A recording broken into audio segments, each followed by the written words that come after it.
What's up guys, my name is Preston Palmer and in this video we're going over Cartesian vectors.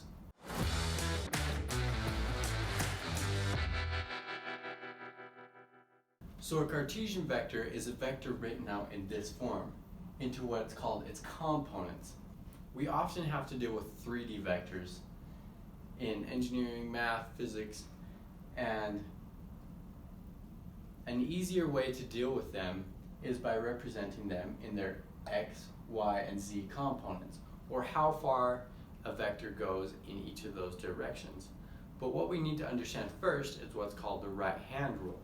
So the right-hand rule is if you stick your right hand out, your thumb is going in the z direction, your fingers are going in the x direction, and your arm is going in the y direction.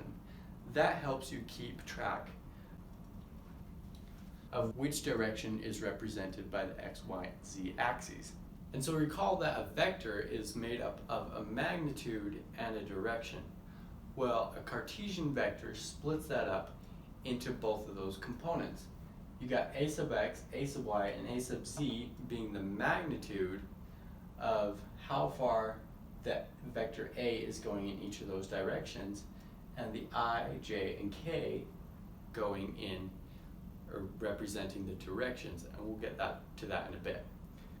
So the reason why Cartesian vectors are often easier to deal with is because if you have multiple vectors that you want to add up, all you have to do is add up their components, how far each vector is going in the x, y, and z directions, and so what you'll get is a resultant Cartesian vector.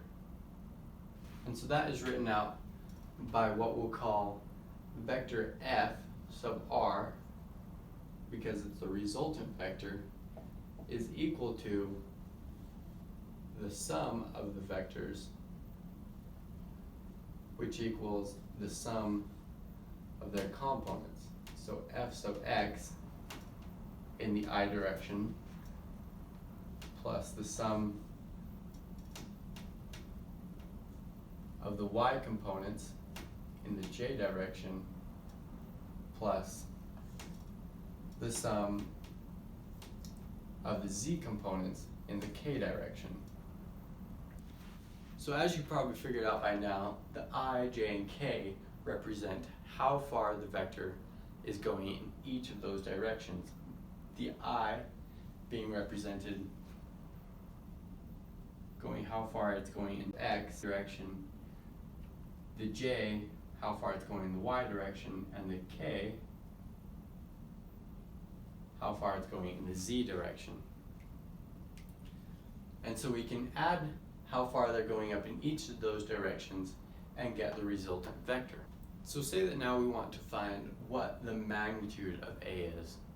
Well, now we just add up the square root of the sum of the squares, or the square root of all of these components squared.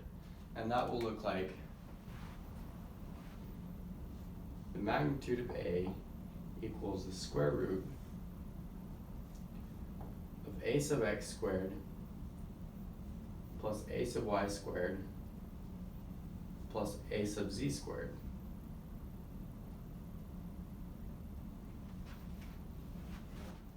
And this will give us the magnitude of the vector A. Again, that's the square root of the sum of the squares. It's important to remember. And if you're just working in 2D space, you can just drop the a sub z component, and it'll just be a sub x and a sub y, which ends up looking a lot like the Pythagorean theorem.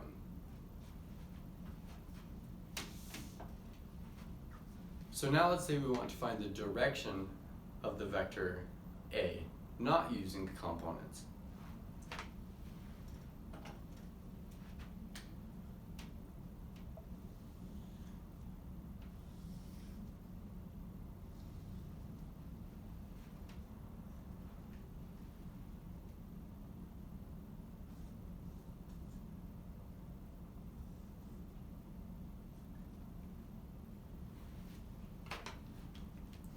And so the way we can do that is by representing the vector A of how far it goes off of the x-axis, the y-axis, and the z-axis with angles alpha, beta, and gamma. And so in this video we're going to be using several different Greek letters, and if you're not familiar with them, I wrote them up in the corner, and sorry if they're not written how you're used to seeing them, but doing my best. So we can use these formulas to find the different angles or solve for different unknowns. Say you have some of these angles but you don't have the different components. Well, you can use these four equations to solve for those different for the different components, whatever you're looking for. And so to be honest, you're probably not going to use this very much, but you might come across a problem that does have you find the angles between the vector and the different axes.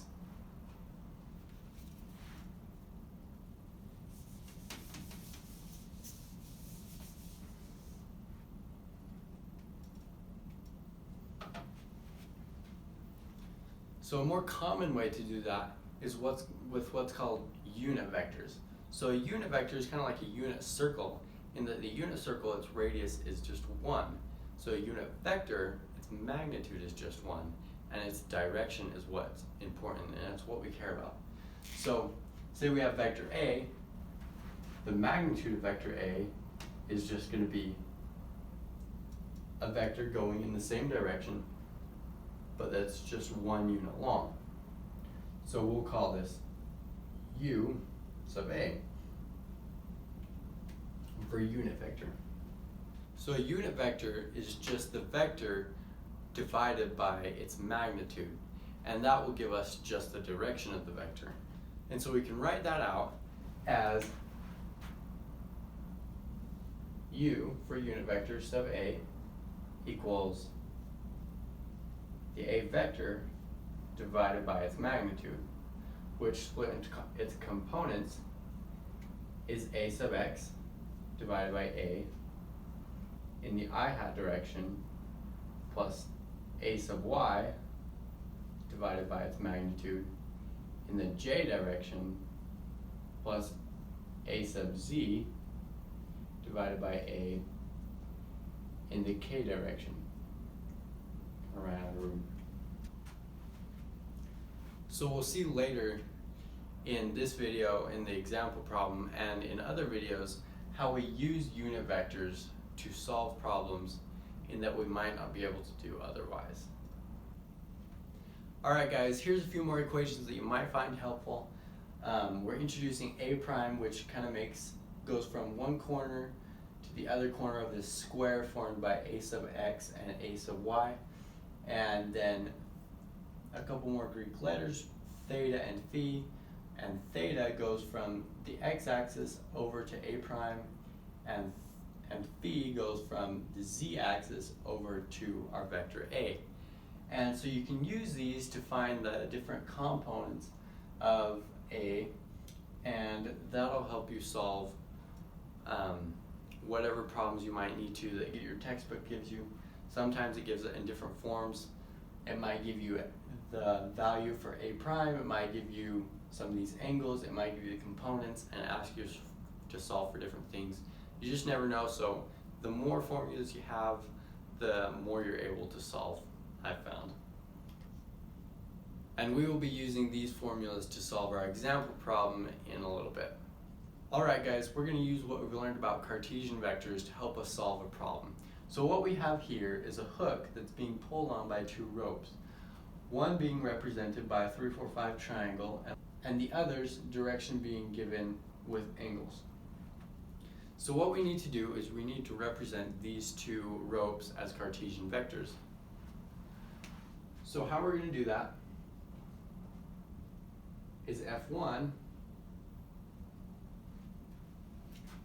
is represented by this triangle, and you'll see this sometimes in your books that they're represented that way, either by a 3, 4, 5 triangle or a 5, 12, 13 triangle. In the real world, you're not going to see that, but that's the way a textbook sometimes gives it to you. So it's pulling with 500 newtons of force, and we want to know how far it's pulling in each direction. Well, we can see on here that it's not pulling at all in the x direction, it's only pulling in the y and z directions, and those directions are represented by the 4 and the 3, and the vector is represented with a 5. And so what we're going to do is, because it's 0 in the I direction, we'll write it like that, plus 4/5, because that's the ratio of how far it's pulling in the Y direction. And we're going to multiply that by the magnitude, or how hard it's pulling. So what you might notice is that this is going to end up being 400, because it's pulling with, the length is 5 in this direction, in the direction of the vector, and it's 4 in the Y direction and 3 in the Z direction. So because it's pulling with 500 newtons of force, you're going to see that it's pulling with 400 in the Y direction and 300 in the Z direction. And so we'll write how far it's going, or pulling, in the K direction by 3/5 times by the magnitude, which is 500, times by K hat. And so to solve that out, we'll see that F1, 0I, and you don't have to keep that, I'm just holding it there as a placeholder, plus 400J hat plus 300 K hat. So that's how hard F1 is pulling in each of these directions. And so we're going to solve for F2 in a different way, because it's given to us in a different form. And what we're going to use is the equations that we have, that we talked about earlier. And so remember that this angle is phi and this angle is theta. But the difference you might notice is that this angle, when we showed it earlier, the arrow was pointing up. But in this case, it's coming down. So what you could do is you could add 90 degrees to this angle, because this angle is going off the XY plane. And before we said it was going off the Z axis. So you could add 90 degrees to that. Or you could just leave it as 45 degrees, because when you add 90 degrees in sine and cosine, that changes, the only thing that changes is whether it's positive or negative. So what I like to do is make sure I know the signs of it beforehand. So I know it's going in the positive X direction because it's coming out this way. And it's in the positive Y direction because it's coming out this way. But it's in the negative Z direction because it's below the XY plane. And so I'm going to want to make sure at the end that I come out with the right signs. So F2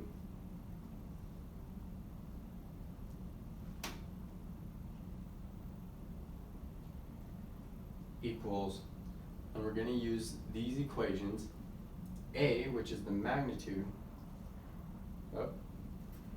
this is 800, 800 sine of 45 degrees times by the cosine of 30 degrees in the I hat direction, plus 800 sine of 45 sine of 30 degrees, and then I'm going to have to write the Z down here, and I'm going to write it negative because it's going in the negative Z direction, 800 cosine of 45 degrees. So I'm going to leave it as 45 degrees because I know what it's supposed to come out, what sign it's supposed to come out of as, and it's going to be negative. So if you plug that into your calculator, you're going to get that F2 equals 489.9 I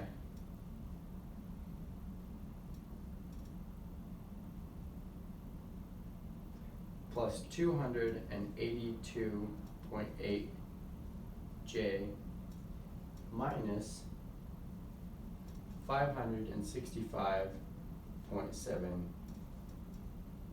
K.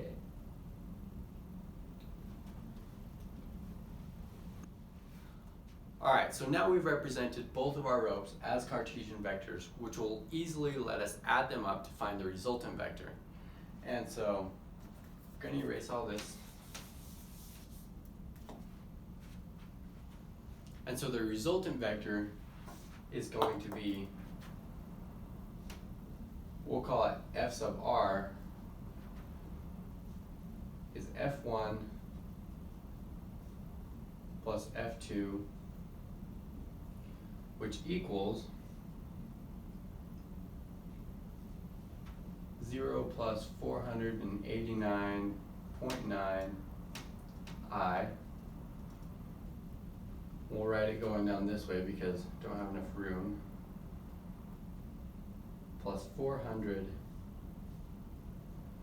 plus 282.8 J.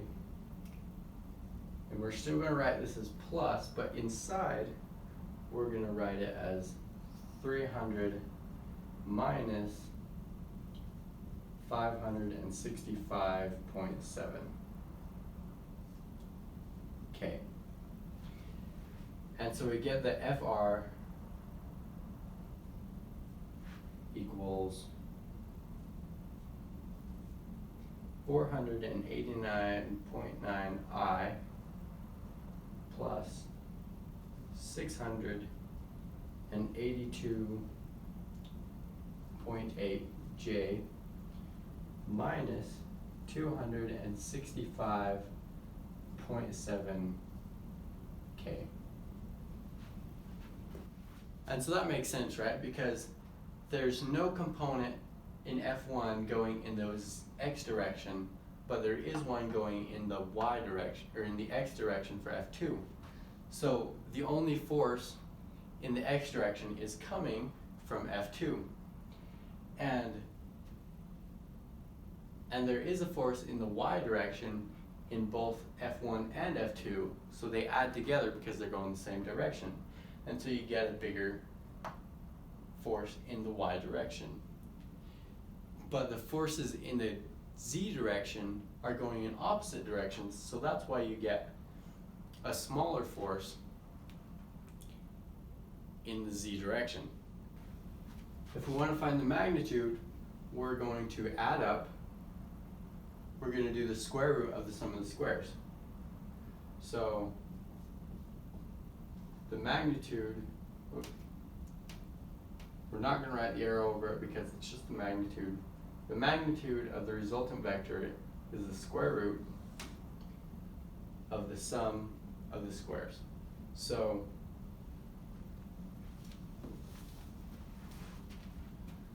it'll be 489.9 squared plus 682.8 squared, and then we're going to do plus, we're going to put the negative inside the parentheses, 265.7 squared. Now, because this is being squared, the negative is going to go away. So we don't necessarily need to write it, but it's good to remember that it's there. So you plug this into your calculator, you get that the magnitude of the resultant vector is 881.4 newtons. And so that gives us how hard the resultant vector is pulling on that hook. And that makes sense because it's not much harder than either of those forces. So if we know if we get something really big or really small that doesn't look right, we need to go back and check our work. So we've got the magnitude, now we need to find the direction, and we're going to do that by using unit vectors, because now we've got the magnitude of the resultant vector, and we already know the components, of each direction of the resultant vector. So remember that the unit vector is the vector divided by its magnitude. And so we'll call it the unit vector u sub f equals 489.9 divided by the magnitude. So this is the x component divided by 881.4. That's going in the I direction, plus 682.8 divided by 881.4 in the j direction, then minus 265.7 divided by 881.4 in the k direction. And so you end up getting that u, the unit vector, is 0.556 in the I direction plus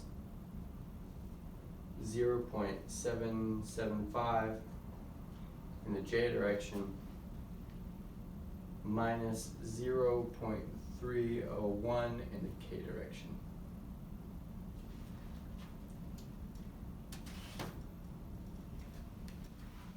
And so now if we multiply the unit vector by the magnitude, we would go back to the original resultant force vector. Alright guys, that's it for this video. If you found it helpful, please hit that like button. And if you have any questions or suggestions, please put them down in the comments below. And don't forget to subscribe.